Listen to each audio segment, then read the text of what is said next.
मान और अपमान में समान भाव, लाभ और हानि में समान भाव, सुख और दुख में समान भाव, निंदा और स्तुति में समान भाव।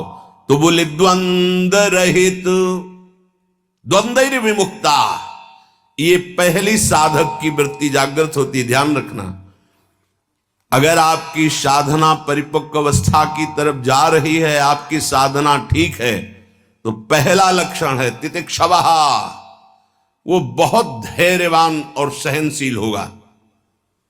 सुख दुख लाभ हानि मान अपमान निंदा स्तुति, इसमें वो समान भाव रखेगा। चलो हमारी स्थिति ऐसी नहीं, लेकिन हमें सुनने को मिला तो समान भाव रखने की चेष्टा तो करें। पूज्यपाद श्री उड़िया बाबा जी महाराज, यदि तुमसे कोई द्वेष करता है और तुम्हें भगवत प्राप्ति करनी, तो वो जब दिखाई दे तो उसके चरणों में प्रणाम करो। अगर पास से निकले तो राधे श्याम, वो भले ना बोले, अगर तुम ऐसा किए तो उसके बैठे हृदय में जो श्री भगवान हैं वो मिल जाएंगे तुम्हारे को। अगर तुम्हारी दृष्टि दोषयुक्त हुई तो कर लो भजन, जब तक वो नहीं मिटाओगे तब तक भगवत प्राप्ति नहीं होगी। हरिवंश नाम लीन जे अजात शत्रु ते सदा, ये शुद्ध परमार्थ अध्यात्म की चर्चा है। यहां व्यवहार को भी अध्यात्म बनाया जाता है। प्रयत्न करो सहने का, मिटाने का। क्या गाली दे रहा है कोई, श्रवणेंद्रिय ने सुना, मन में जाके दाह पैदा है, ही नहीं, मेरे भगवान अपने समीप मुझे ऊंचाई देना चाहते हैं, प्रेम की ऊंचाई, ज्ञान की ऊंचाई, इसलिए ये कटु वचन बुलवा रहे हैं, मुझे सहन करना है। राधा राधा राधा, आगे निकल गए। जो सुख दुख मान अपमान लाभ हानि आदि द्वंद्वों को सह जाता है, देख लो, यहां लड़ना नहीं है, भक्ति सहना सिखाती। बोले कब तक सहेंगे, जब तक भगवान न मिल जाए।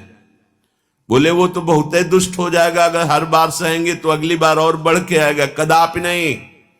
जो अपराध भक्त कर करे राम रोष पावक सो जरे, तुम सहो आग उधर लग जाएगी। उमा क्षमा सापौते भारी, अपने कर्म जाय अपकारी। तुम अपने को बचाओ, मालिक देख रहा है, वो ऐसा हिसाब करेगा।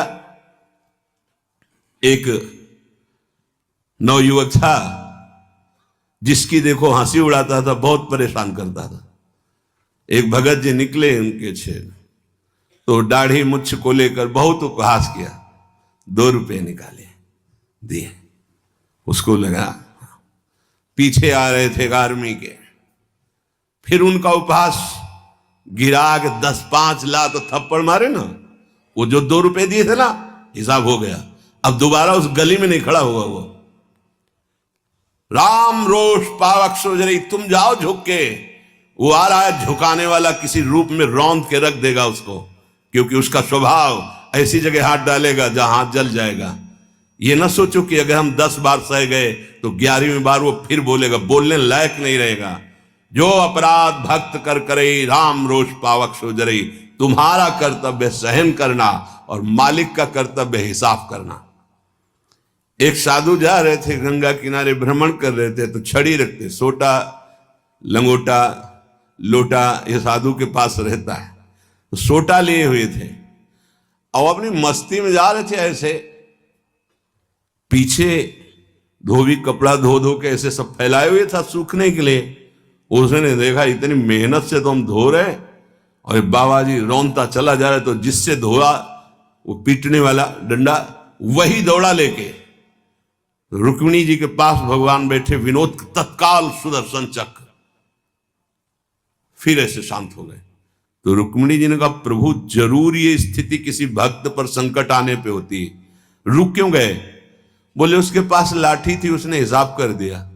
2-3 डंडे बाबा जी ने मारे और 2-4 डंडे धोबी ने मारे, तो दोनों धोबी ही है, इसीलिए हम हट गए। हाँ, अगर वो सर झुका देता तो वहां द्वारिकाधीश का सुदर्शन चक्र सेकंड के कम हिस्से में उपस्थित हो जाता। सर्वव्यापी तत्व है भगवान के पार्षद, जैसे नारायण निकला और वहीं हरि पार्षद प्रकट हो गए।